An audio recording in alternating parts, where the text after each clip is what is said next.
And like we're going to do with all the words that we're talking about today, is we're going to read out what they are described as in the Oxford Dictionary. So sober, I'll start, means not affected by alcohol, not drunk. Serious, sensible and solemn, muted in colour. Oh, yes, very like sombre. It must be from sombre, is it? I would guess, yeah. Yeah, when I say sober, I can't help feeling a bit judged, even still when I say to people I'm sober. I mean, obviously everybody knows I am now, so I don't have to say it as often. But I think especially in those early days, I do feel that sense of if you're sober, it means you're a drunk. Or a very boring person. Or a very boring person. There's got no in between, is there? Or a judge. Yeah, either. Three things. One of those three things. Yeah. Yeah, it is. It's a word that I think people they have their own attachment to it in what it means. And it's very hard for them to change what they think about the word sober. Funnily enough, Vic and I had a chat not that long ago. We were talking about, would we ever do drugs again? Yeah. As you do over a breakfast. Yeah, over your poachies. And generally we were both saying no, we wouldn't, because usually we would have to be drunk and not in our right minds to even think of putting something so awful into our bodies. And what if we were around someone's house and someone brought out some coke? How would we feel? Would we do it? And Vic was like, yeah, but we can't because we're sober. And I didn't realise, for me the word sober was no alcohol, but to Vic the word sober is nothing, no alcohol or drugs or any illegal substances in your body at all. Mind-enhancing substances, would it be, Vic? Because I say that, for me, I wouldn't want to put anything in my body that would risk my sobriety. And I feel like if I had a drug or anything else into my body that played with my mental state, therefore I'm taking something away from my sobriety. I'd have to recover from that. I'd have a come down, or I'd have feelings of depression afterwards. I wouldn't want to risk all the work that I've put in just for a night out. It's just not worth it for me. And the feeling of being off my head now frightens me. Yeah. So that's why you incorporate everything into the word sober. So when you say to people, I'm sober, it means I don't drink and I don't take drugs. Whereas for me, the word sober means I don't drink. It means different things for different people, I guess. It does, yeah. And it's something that I find I do agree with you in what you said, Vic, about what people think of the word. And I'm not really that keen to be associated with the word sober. But for example, say if you're out in a bar and someone's like, oh, go on, do you want a glass of wine? And you say, look, no, thanks, I don't want one. And they say, oh, go on, have one. And you're like, well, no, I'm not drinking tonight, or I'm not drinking, or I don't drink. And they're not letting it go, as often can happen. Yeah. I do find if I then say, I'm sober, yes, those two words really do have an impact, because what that implies is I have a problem with alcohol and therefore I am sober. So sometimes using those words, I'm sober, can actually help people understand, without you having to go through the ins and outs of your addiction and your years of binge drinking and how you got out of it. I'm sober, I had a problem. And that usually shuts people up and it stops them trying to get you to have a drink. I think it is a wonderful word. I was just going to mention there is a word called Cali Sober that's out now, which is, I think it stands for California Sober, which means that you can smoke weed and be sober as well. And it's like this term that people use, or take any sort of hallucinogenic, like I guess ayahuasca or mushrooms or anything that's natural, and be sober at the same time. So there is that scene as well. It's a separate scene. But, I respect any scene. Of course, however you choose to take this path is up to you. But for me, that wouldn't work, because I'd still be altering my mental state, which I just don't want to do anymore. My children, they do that already. They alter your mental state, but on a minute-by-minute basis, as it is. We don't need anything else interfering with our very delicate mental state. Exactly. I think that's probably more of the reason you've hit it on the head there. My mental state is extremely delicate. Yeah. I did discover a word this week, actually, which is nepheliophobia, which is the fear of being sober. So there is actual phobia, an actual fear of being a non-drinker. It's an actual thing. So that is incredible. Yeah.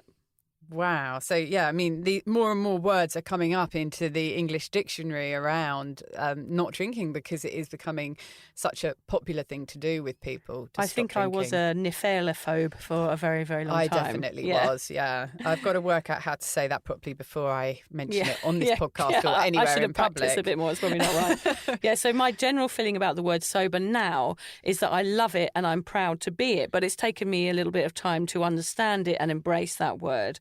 So for me, sober really means happy now. That's how I relate it. My sobriety means I'm happy. Simple as that. I agree with you in that. Yeah, I've found the word to be quite harsh. To have to admit that I'm sober. I know that when I talk to my dad, who's in the UK, who still finds it difficult. He's so pleased I've stopped drinking, but he still finds it difficult to accept that I had a problem with drinking. So when I tell him that I'm such and such days sober, I can almost see him wince when I say sober, because sober's a strong word that implies a problem. But I have used it to my advantage on this mission.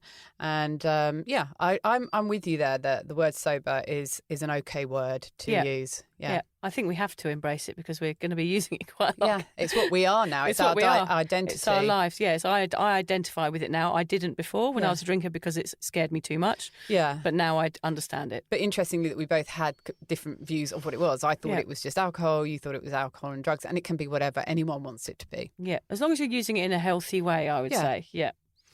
Go on, you do the next one. Okay, next word is addict.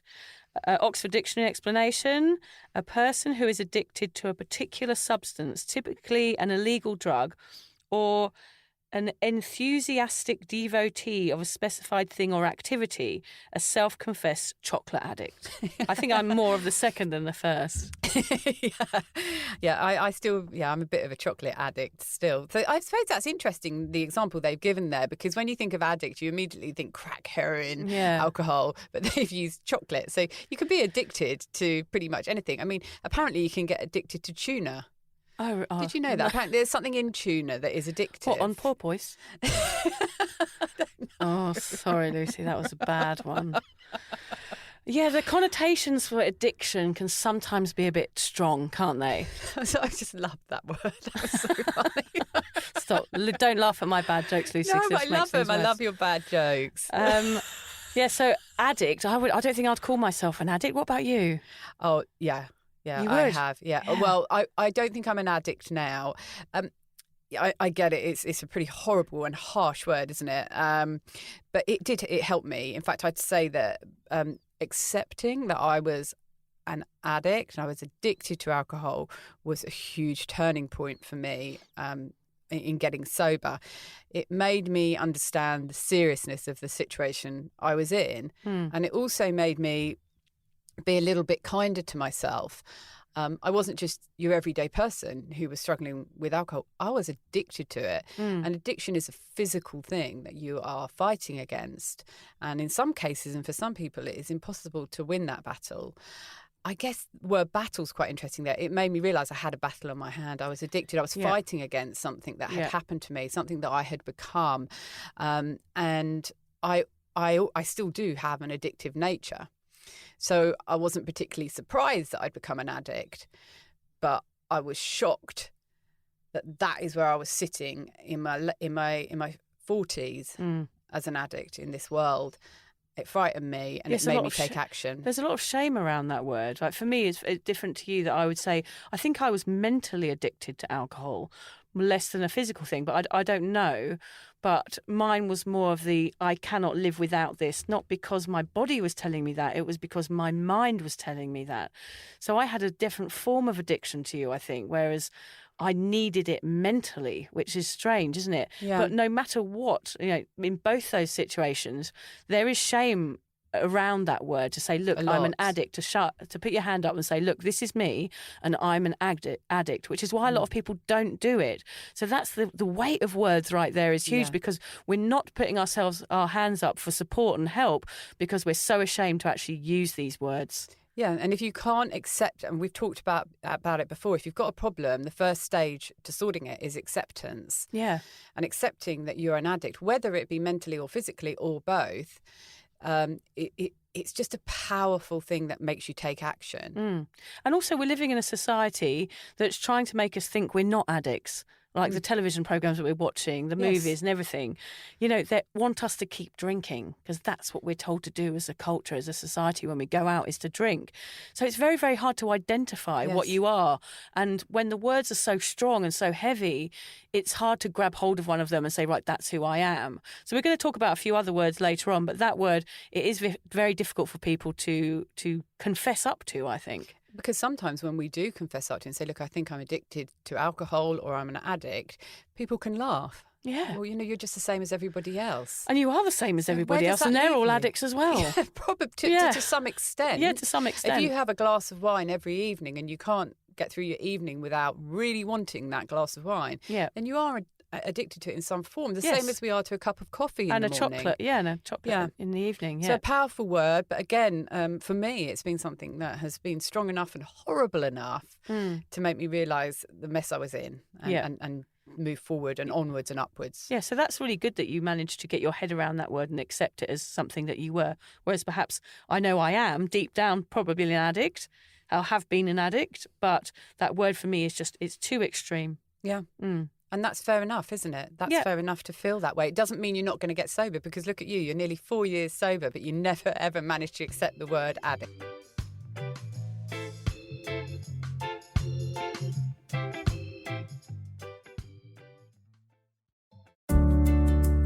Hi there.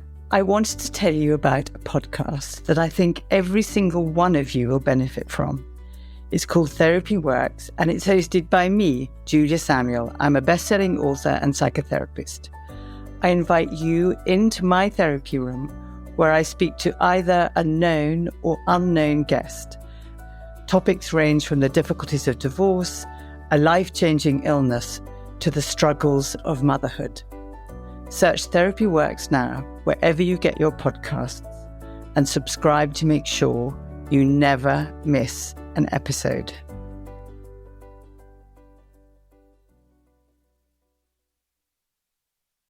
If you love this show, then you're going to love our podcast, Self-Care Club, hosted by me, Nicole Goodman, and me, Lauren Mishkon, two friends who rarely agree on anything. Every episode, we try a different self-care practice, live it to the letter for a week, and report back to you on the results. From mushroom tea, love languages, couch to 5K, how to say no, and many, many more, we bring a fun but brutally honest approach to wellness. Welcome to Self-Care Club. Search for Self-Care Club wherever you get your pods.